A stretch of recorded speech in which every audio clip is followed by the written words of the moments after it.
Juste une petite vidéo pour vous expliquer l'héritage et la liaison dynamique dans MiniJava. Alors, ici un petit exemple. Vous voyez, j'ai deux classes. Donc la classe A avec un attribut A. Alors, j'ai pas mis de constructeur. D'ailleurs, vous verrez quand... Vous avez peut-être vu qu'en MiniJava, on n'a pas de constructeur. Il faut faire explicitement une méthode init, par exemple. Donc on a deux méthodes, M1, M2. Et ici, j'ai la classe B qui est en A. J'ai un nouvel attribut B et j'ai deux méthodes. Donc ici, M1 redéfinit ce M1 qui est ici. M2 n'est pas présent, donc il n'y a pas de redéfinition dans la classe B de M2. Et ici, il y a une nouvelle méthode qui est définie, M3. Alors, comment représenter ça? Comment représenter ces classes? En fait, ce qu'on va faire pour chaque classe, ici la classe A, on va créer une petite structure. Et au début de cette structure, en fait, on va mettre un pointeur vers donc, un tableau qui va contenir des adresses de méthode. Donc cette petite partie-là, ça s'appelle souvent la VTable pour Virtual Table. Donc on a un niveau d'indirection en fait qui va nous permettre de gérer la liaison dynamique, vous allez voir. Ensuite, qu'est-ce qu'on fait? C'est il y a un attribut, donc on met juste l'attribut. Donc ici, je mettrai int. Alors dans la structure, je vais préfixer par A si vous regardez dans MiniJava. Pourquoi je fais ça? En fait, ça serait possible, alors ça serait un peu tordu, mais ici, je pourrais aussi avoir un A. Je pourrais avoir int A à cet endroit-là. Donc, vous allez voir, quand je vais déclarer B, donc ici, je vais faire B pareil. Donc, une autre structure, avec toujours un champ pour la virtual table, la VTable. Et ici, je vais avoir trois éléments. Donc ici, j'en ai deux parce que j'ai deux méthodes. Ici, j'en ai trois parce que j'ai M1 et M3, mais j'ai aussi le M2 ici. Et ensuite, ici, je vais déclarer d'abord les éléments ici, les attributs de A. Donc là, j'ai préfixé par A. Et ensuite, B. Alors, vous voyez, si jamais j'avais eu A ici, j'aurais deux mêmes noms. Donc c'est pour ça que je préfixe par le nom de la classe pour être tranquille. Donc là, imaginons que ce soit comme ça. Donc ici, maintenant, je vais mettre int B et petit b. Donc là, j'ai ma représentation de ça, et ici, la représentation de ça. Maintenant, qu'est-ce que je mets dans les cases ici? Donc l'ordre, vous allez voir, c'est important. L'index ici, ça va me permettre de retrouver la méthode et de gérer la liaison dynamique. Ok, donc ici, je vais lui donner le numéro 0, ici, numéro 1, et ici, comme c'est M1, je lui donne le même numéro, ce sera 0. Ici, le numéro 1, il est pour M2, et le numéro 2, ça sera pour M3. Donc si je regarde, maintenant ce que je vais faire, c'est créer le code de ces différentes méthodes. Donc en C, ça donnerait... Donc j'ai préfixé par A ici, pour dire c'est le A de M1. Et là, j'aurai le code, en fait, le code qui se trouve ici. Donc je fais pareil pour M2. Et le code à l'intérieur ici, encore une fois, c'est le code qui est là. Et je fais la même chose pour B. Donc, et vous voyez ici qu'il n'y a pas B de M2 puisque M2 n'est pas défini dans B. Donc maintenant, les tableaux ici, on va mettre les adresses des bonnes fonctions. Donc en 0, on a dit, OK, c'était M1. Donc là, comme A a bien un M1, on met ici l'adresse de celui-là. Donc ici, ça va pointer, là-dessus. Ça va être l'adresse de AM1. Ici, dans la case 1, ça va être l'adresse de AM2. Et maintenant, ce qui est important, c'est quand on étend la classe A, il faut bien respecter l'ordre. Donc ici, en 0, ce que je vais mettre, c'est comme B redéfinit M1, et je vais pointer là-dessus. Ensuite, on voit que B ne redéfinit pas M2. Donc cet élément-là, je vais aller le chercher dans la classe mère, donc c'est ici. Et ensuite, M3, c'est une nouvelle méthode. Je le mets dans cette case-là. Ok, dans le main, du coup, je déclare 2A. Donc, deux objets type A, petit a et petit b. Donc, bien sûr, j'ai le droit de faire ça ici, mais là aussi, puisque B, on voit que B extends A, donc je peux faire ça. Mais maintenant, comment se passe l'appel? Donc ici, quand je vais faire A.M1, alors oui, déjà le compilateur, le type checker, il va vérifier A. Donc A ici, c'est de type A. Est-ce qu'il y a bien une méthode M1? Donc il va regarder dans la classe A, il voit oui, c'est OK, donc c'est bon, je peux faire ça. Maintenant, il va se dire M1, je sais que je lui ai donné l'index 0. Donc à l'exécution, ce qu'il va faire en fait, c'est aller chercher. Donc on va regarder A, ça va être un objet, ça va être une structure de ce type-là.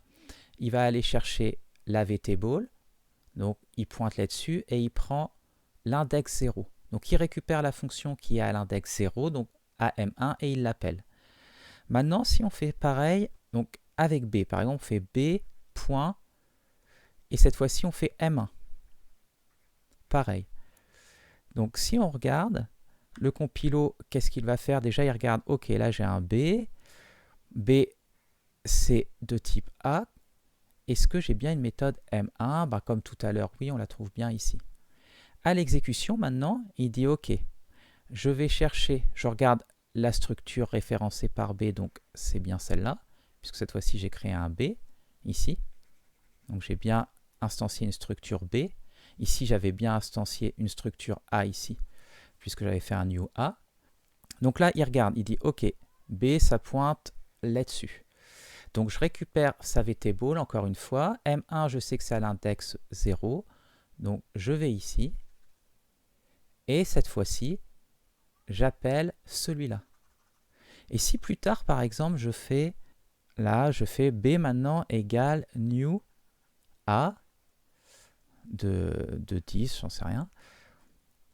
Et bien quand on va faire B.M1 à l'exécution, ben, automatiquement, ça va marcher correctement, parce que là, quand on a fait le new ici, ça nous a créé cette fois-ci une structure de type celle-là, donc de ce même type, donc une nouvelle bien sûr, mais de cette structure-là. Et quand on fait B.M1, il va regarder à l'index encore une fois 0, mais cette fois-ci, à l'index 0, on voit que c'est bien le AM1 qui va être appelé. Donc ce niveau d'indirection, en fait, de créer une table comme ça de pointeurs sur des fonctions, en respectant bien l'index. C'est-à-dire que là, on voit que M1, que ça soit en A ou en B, c'était toujours à l'index 0. Le M2, ça sera toujours à l'index 1. Et le M3, ça sera toujours à l'index 2. Donc, juste pour fixer les choses, imaginons que je recrée une classe C.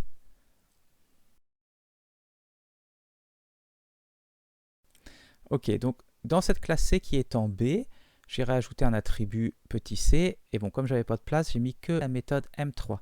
Donc si on regarde maintenant la structure associée à C, ça va être quoi? Bah, comme tout à l'heure. Donc on crée une structure, la vtable au début. Ensuite, bah, comme ça est en B, il y a bien sûr un attribut B, il y a aussi un attribut A, puisque B est en A. Donc ici, on va mettre d'abord mettre l'attribut qui vient de la classe A. Donc on va l'appeler comme d'habitude AA. Ensuite, celui de la classe B. Donc B. Et enfin, le nouveau C. Et maintenant, alors, il y a une nouvelle méthode à créer, M3. Donc on va la créer ici. Donc toujours, je préfixe par le nom de la classe, donc C. Et le code ici. Alors maintenant, la vtable, il y a 3 éléments encore. On n'a pas créé de nouvelle fonction. Et maintenant, vous pouvez deviner ce qu'il y a dans chacune des cases. Donc si on regarde bien, l'index 0 est réservé pour M1. Est-ce que c'est redéfini M1? Non. Mais B, oui. Donc ici, on va pointer sur celui-là. Maintenant, la case 1, c'est pour M2. En C, il n'y a pas de M2. En B non plus. Donc on doit remonter jusqu'au M2 de A. Donc ça remonte ici. Et enfin, 2, c'est réservé pour M3. Donc l'index ici 2. Donc là, il y a bien une méthode M3. Donc on pointe là-dessus. Donc voilà. Alors par contre, il y a quelque chose que j'ai oublié de dire, c'est qu'ici, même si ces méthodes-là n'avaient aucun paramètre, il y en a un. Alors, est-ce que vous devinez lequel? À chaque fois, il faut que j'en rajoute un. Donc, ce paramètre, en fait, c'est le this. Donc là, ici, ce que je vais mettre, c'est cette structure-là. Donc il y a un this, ça on va le revoir dans le code, mais il ne faut pas oublier qu'il y a un nouveau paramètre ici, this. En fait, il y a un pointeur. Ici, ce sera un pointeur sur ce type de structure. Ici, ça sera un pointeur sur ce type de structure, etc. This. Et this ici aussi. Donc ça nous permet dans le code, quand on appelle this, ben, il est défini ici. Donc, OK. Si on fait un dernier petit exemple avec justement notre nouvelle classe C, donc à la suite dans le main, imaginons ici que je déclare encore un A par exemple, encore une fois, C égale new C, et puis les paramètres, hop. Et cette fois-ci, si je fais par exemple C.M3, est-ce que ça c'est possible?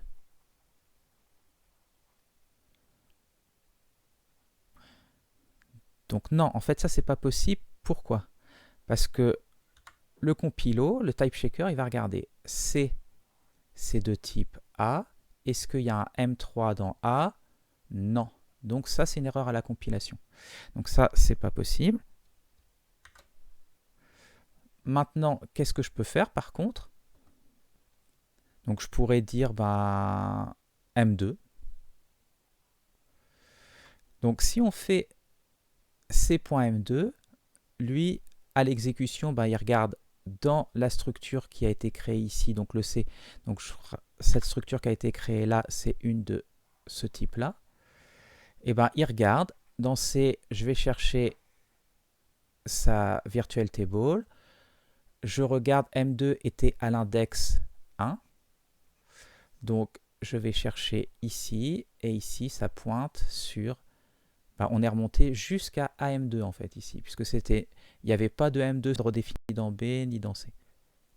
Maintenant, pour appeler la méthode M3, si j'avais fait ça, alors on va changer ici. Si jamais le type d'ici, je peux mettre B par exemple.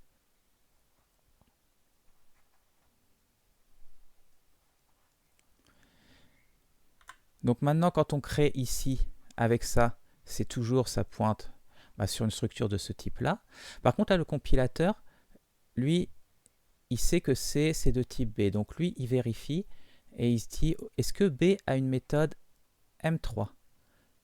Oui, donc ça passe en fait. Ok, donc maintenant, si on regarde à l'exécution, C, il va se dire, ok, ça pointe sur une structure de ce type-là. Je vais chercher, donc M3, je sais qu'il est à l'index 2, donc je vais ici et je récupère cette méthode-là. Donc voilà comment on implémente les classes et comment la liaison dynamique se fait au final automatiquement grâce à cette indirection en fait, à cette virtual table qu'on indexe, et on fait attention de bien mettre au même indice les mêmes noms de fonctions. Donc M1 indice 0, toujours un indice 0, etc. Alors au passage, on dit en informatique, il y a une sorte de dicton qui dit qu'un niveau d'indirection permet de résoudre tous les problèmes. Donc là, vous voyez, on a fait une indirection en allant créer cette table virtuelle, ce tableau, avec des pointeurs de fonctions à l'intérieur. Alors si on regarde sur le code comment ça marche, donc ici, on a une classe A, une classe B qui est en A et une classe C qui est en B. Donc on a le même principe en fait, normalement. Donc si vous regardez bien, pour la classe A, on devrait créer une sorte de structure avec ici notre virtual table. Il y a get et init, donc le get, init et print. Donc si je les suis dans cet ordre-là, alors j'ai juste vérifié quand même dans quel ordre ils ont été mis dans la traduction. Donc get, init et print. Ok. Donc ici, l'indice 0, ça va être pour get, l'indice 1, ça va être pour init, et l'indice 2, ça va être pour print. Ensuite, on aura l'attribut ici. Donc là, on aura int AA, normalement. Donc ces méthodes-là en C, ça va être traduit. Donc on va regarder plutôt dans le code ici. Donc là, Pareil pour B étant A, donc on aura une structure de ce type-là. Pareil, sauf qu'on aura un champ en plus. Donc là, pareil, on aura une virtual table. Il n'y a pas de méthode en plus, donc il n'y a que 3 cases ici. Et ici, on aura le int AA et int BB. Et la même chose ici, on aura un champ en plus. Ah non, on n'aura même pas de champ en plus, j'en ai pas rajouté ici. Donc on aura une structure ici, une nouvelle structure, mais qui aura la même forme que celle-là. Donc toujours avec la table virtuelle et int A, int B. Ok, regardons maintenant ce que ça donne une fois que c'est transpilé par notre compilo. Donc on retrouve ici nos structures. Donc celle-là, elle correspond à ça. Ici, juste en dessous, elle correspond à ça. Et on voit la dernière, struct C, correspond à la classe C, donc celle qu'on avait mise ici. Ok, donc si on regarde ici, c'est la déclaration de la table virtuelle. Donc ça veut dire quoi en fait? C'est un tableau de pointeurs de fonctions qui rendent un void étoile et qui prennent... Alors, ici, si on veut vraiment que ça prenne aucun argument, en C, il faut mettre void. Donc là, ça veut dire que je déclare, mais il peut y avoir des paramètres ici. Donc c'est ce qu'on va voir après. Donc si je veux vraiment forcer à n'avoir aucun paramètre, il faut que je rajoute void comme ça. Donc là, en fait, ça pointera sur cette table-là, en fait. Celle-là sur cette table et ça sur la dernière ici.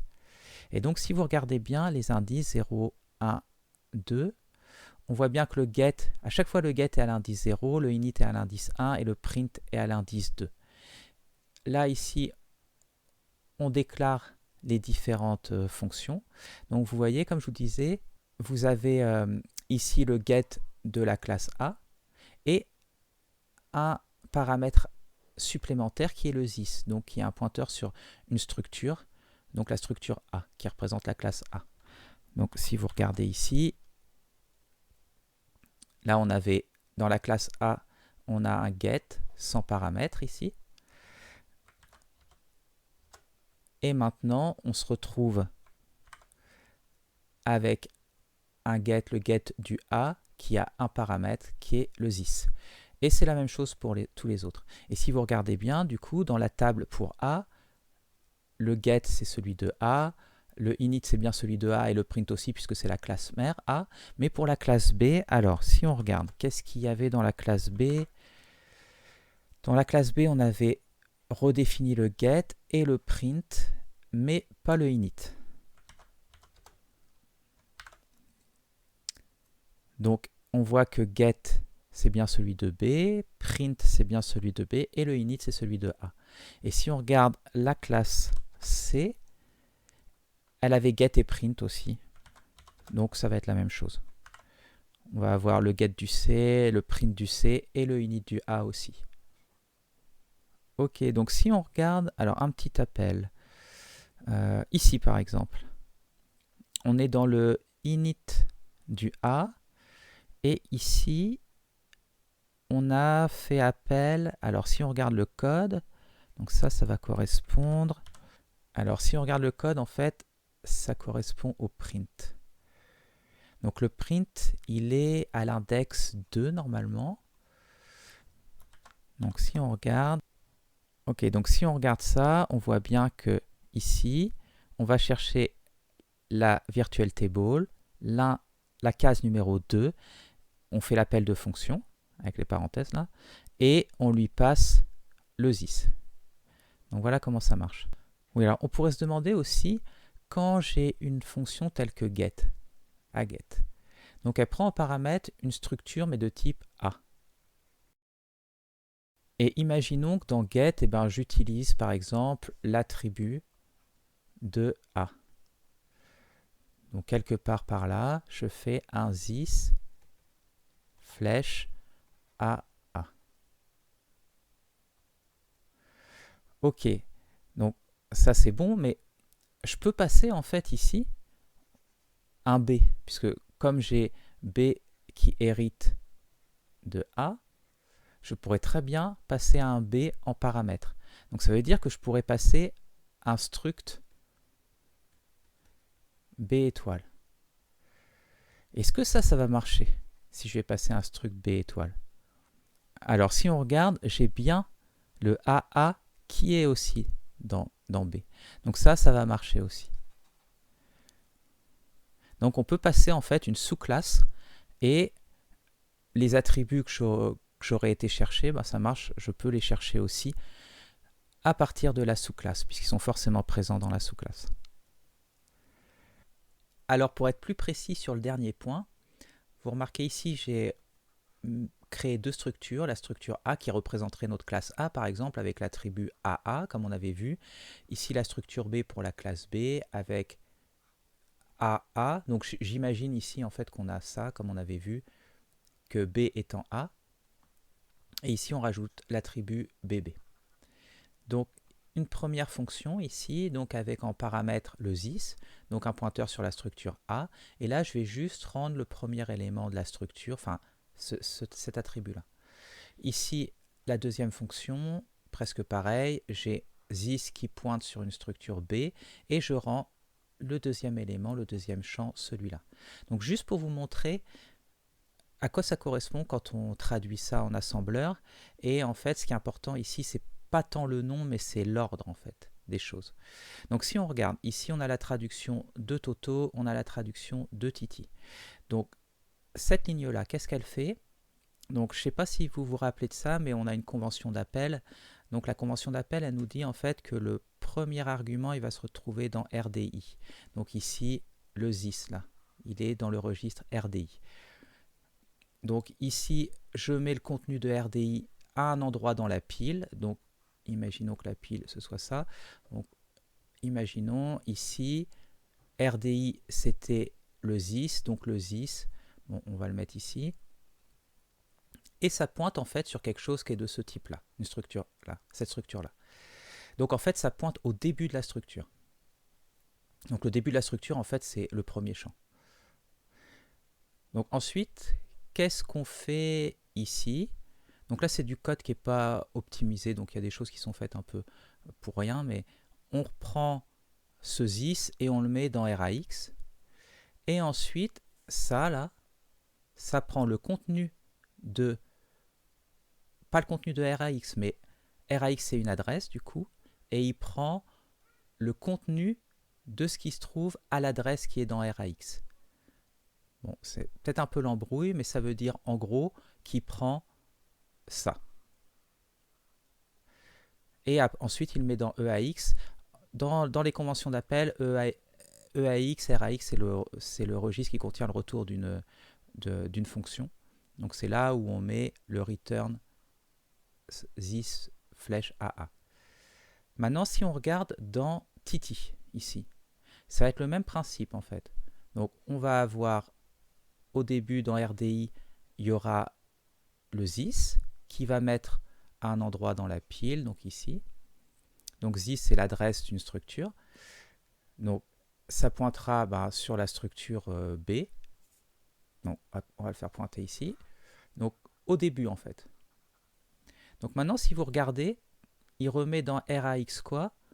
Le this. Ça c'est pour aller chercher le contenu de cette case-là, donc l'adresse de la structure. Et il dit, je fais un décalage de plus 4 par rapport à l'adresse qui est dans RAX. Donc en fait, le plus 4, comme ça c'est un entier, ça va aller ici. Et ensuite, je prends le contenu de ça. Donc le contenu de ça, ça veut dire que ça sera le B. Je le mets dans EAX parce que c'est un entier sur 4 octets et que je vais rendre, vu la convention d'appel, je sais que la valeur de retour se retrouve dans le registre RAX. Et c'est OK. Maintenant, ce que je voulais vous dire, en fait, ce qui est important, c'est l'ordre. Parce que si je fais ça, imaginons que je change ça.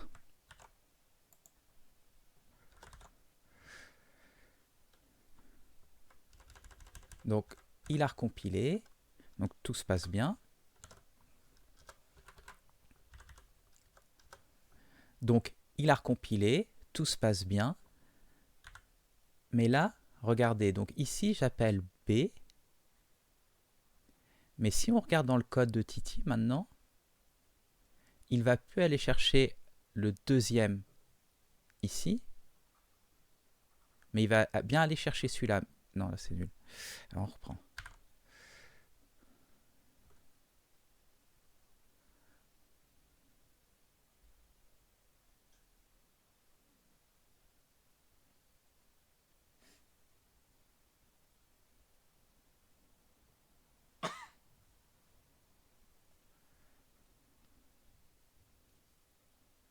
Comment je l'explique?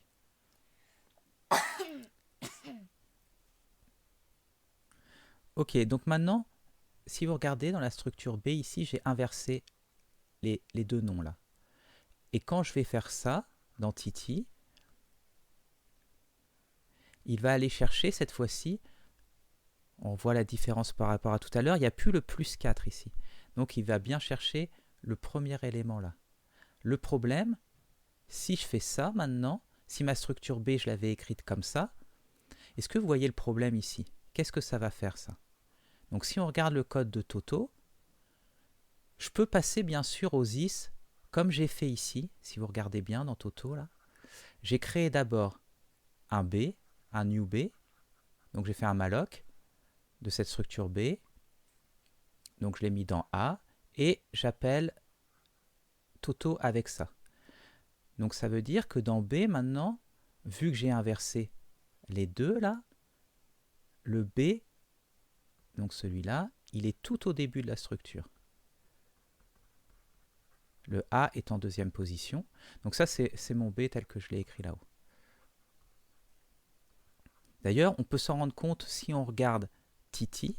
Regardez, si on regarde le code de Titi, vous voyez que il va chercher en fait l'élément B au tout début de la structure. Il n'y a plus le plus 4 ici, comme tout à l'heure. Donc maintenant, qu'est-ce qui va se passer quand j'appelle Toto avec cette structure-là? Bah lui, quand je vais faire retourne this A de A, on regarde dans le code de Toto, et il va chercher le premier élément. Donc le premier élément, ça va être celui-là. Donc il va chercher en fait, voilà, celui-là. Et donc c'est pas celui que je voulais. Le A, j'aurais voulu que ce soit celui-là. Bon, tout ça pour vous dire en fait, c'est pas tant les noms qui sont importants, c'est bien l'ordre. Ça veut dire que le AA, il doit être toujours au même endroit dans les deux structures. Donc ici, je l'ai mis au début, donc je ne peux pas faire ça. Il faut vraiment que je réécrive comme tout à l'heure et que ma structure B, au début, j'ai bien le AA. Et après, je mettrai le BB. Parce que le compilateur, vous voyez ici, il n'y a plus de nom en fait. Lui, il fait juste un décalage par rapport au début de la structure. Donc voilà, il faut bien conserver le même ordre. L'attribut A de ma classe mère, je le mets au début, comme il est ici. Ensuite, je mets l'attribut B. Et si jamais plus tard, j'ai un C qui hérite de B, comme on avait vu, il faut bien que dans la structure C, je conserve encore le même ordre pour que ça marche bien. Donc j'aurai d'abord le A de A, ensuite j'aurai le B de B, et là je rajoute éventuellement mes nouveaux attributs de C. Ok, bon, j'espère que ce n'était pas trop l'embrouille cette dernière partie, mais voilà, j'espère que ça vous aura aidé à mieux comprendre l'héritage, l'implémentation de l'héritage dans MiniJava.